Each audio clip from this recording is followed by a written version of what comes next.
PM Modi के एक फैसले से क्यों मची है पाकिस्तानी बेड़े में खलबली। आखिर कौन है वो शख्स जिसने अमेठी में राहुल गांधी के खिलाफ पोस्टर लगाकर मचाया बवाल।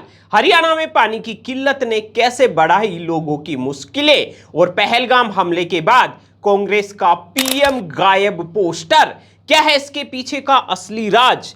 इन्हीं खबरों के साथ शुरू करते हैं आज की टॉप ट्रेंडिंग खबरों का बुलेटिन। प्रधानमंत्री मोदी ने भारतीय सेना को खुली छूट दे दी है। उधर पाकिस्तान में मानो भूचाल सा आ गया है। पाकिस्तानी मंत्री ने तो यहां तक कह दिया कि अब भारत कभी भी हमला कर सकता है, यानी कि अभी वार हुआ भी नहीं कि डर के मारे पाकिस्तान के होश उड़ चुके हैं। दोस्तों, पीएम मोदी का यह फैसला दिखाता है कि अब भारत किसी भी उकसावे को हल्के में नहीं लेगा। भारतीय सेना को पूरी आजादी दे दी गई है कि जब जहां और जैसे जरूरी हो वो जवाब दे सकती है। पाकिस्तान के सूचना मंत्री अताउल्लाह तरार ने सार्वजनिक मंच से जो बात कही वो उनकी बेचैनी का सबसे बड़ा सबूत है। उन्होंने माना कि भारत बड़ी कार्रवाई की तैयारी में है। अब आप ही सोचिए, जिनके मंत्री खुद डर दिखा रहे हैं उनकी सेना क्या खाक जवाब दे पाएगी। खैर, पाकिस्तान के इस डर को आप कैसे देखते हैं? क्या यह डर अच्छा है? अपनी राय कमेंट करके हमें जरूर बताएं। उत्तर प्रदेश के अमेठी से सियासी हलचल फिर से तेज हो गई है। लोकसभा चुनाव के बाद पहली बार कांग्रेस नेता राहुल गांधी अमेठी पहुंचे, लेकिन उनके स्वागत से पहले ही शहर में पोस्टर वार छिड़ गया। दरअसल अमेठी के कांग्रेस कार्यालय, बस स्टैंड और बाईपास जैसी कई जगहों पर राहुल गांधी के खिलाफ पोस्टर लगाए गए। इनमें लिखा था आतंक का साथी राहुल गांधी और इंडी का हाथ पाकिस्तान के साथ। अब दोस्तों, सवाल यह है कि ये पोस्टर किसने लगाए। विपक्ष इसे भाजपा की रणनीति बता रही है तो बीजेपी समर्थक इसे जनता की आवाज बता रहे हैं। हालांकि स्थानीय प्रशासन ने पोस्टर हटवा दिए हैं, लेकिन तस्वीरें सोशल मीडिया पर वायरल हो चुकी है।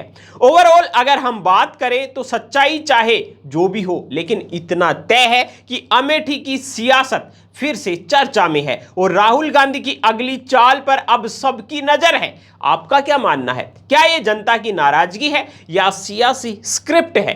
कमेंट में अपनी राय हमें जरूर दें। और हां, ऐसी ही धमाकेदार और ताजा तरीन खबरों के लिए हमारे चैनल बीएन हिंदी को अभी सब्सक्राइब कर लीजिए। यहां पर हम रोजाना शाम को लाते हैं दिन भर की टॉप ट्रेंडिंग खबरों का शानदार बुलेटिन। वीडियो को लाइक नहीं किया है तो लाइक कर दीजिए और वीडियो को शेयर करना ना भूलें।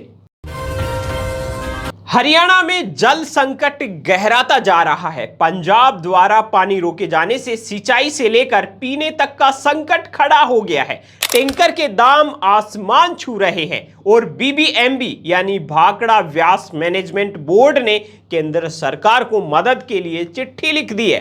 देखिए ये हालात देखिए। किसानों की फसलें सूख रही है, घरों में पानी के लिए हाहाकार मचा है, वॉशिंग स्टेशन बंद हैं, टैंकर के दाम पिछले हफ्ते से 3 गुने हो चुके हैं। अब सवाल यह है कि आखिर इस आपात स्थिति का हल कब निकलेगा। बीबीएमबी ने केंद्र को लिखे पत्र में साफ कहा है यह विवाद अब राजनीतिक हो चुका है। पंजाब हरियाणा के बीच पानी बंटवारे का मामला सुप्रीम कोर्ट तक पहुंचा है, लेकिन फिलहाल फैसला हरियाणा के पूर्व सीएम खट्टर और पंजाब सरकार के हाथ में है। क्या दोनों राज्य सरकारें इस जल युद्ध का हल निकाल पाएंगी? क्या केंद्र सरकार हस्तक्षेप करेगी? अपनी राय कमेंट में हमें जरूर बताएं। पहलगाम हमले के बाद पीएम गायब पोस्टर विवाद ने फिर से सियासी तूफान खड़ा कर दिया है, जिसके चलते अब कांग्रेस ने अपने नेताओं को सख्त गाइडलाइन जारी की है। जी हां, पार्टी ने साफ निर्देश दिए हैं कि पहलगाम हमले पर केवल अधिकृत नेता ही बयान देंगे। दरअसल दोस्तों, हुआ यूं कि कांग्रेस ने एक पोस्टर जारी किया जिसमें पीएम मोदी को गायब बताते हुए उनकी अनुपस्थिति पर सवाल उठाए थे। वहीं इस पोस्टर को लेकर बीजेपी ने तीखी प्रतिक्रिया दी है, जिसके बाद कांग्रेस बैकफुट पर आ गई है। लेकिन सवाल यह है, क्या यह कदम पार्टी को नुकसान से बचा पाएगा? क्योंकि कांग्रेस ने कहा है कि अनुशासन तोड़ने वाले नेताओं पर सख्त कार्रवाई की जाएगी। वहीं पार्टी सूत्रों के मुताबिक इस विवाद ने कांग्रेस की छवि को प्रभावित किया है और अब वो डैमेज कंट्रोल में जुट गई है। उधर बीजेपी ने इसे कांग्रेस की हताशा करार दिया है। इस बीच पहलगाम हमले पर सियासत गर्म है और जनता अब जवाब चाहती है। आपको क्या लगता है, क्या यह विवाद कांग्रेस के लिए नई मुश्किलें खड़ी करेगा? अपनी राय हमें कमेंट में लिख डालिए। तो दोस्तों, ये थी आज की टॉप ट्रेंडिंग खबरें। इन खबरों पर क्या है आपकी राय, कमेंट करके हमें जरूर बताइए। और वीडियो को अभी तक लाइक नहीं किया है तो लाइक कर दीजिए, शेयर नहीं किया है तो शेयर कर दीजिए।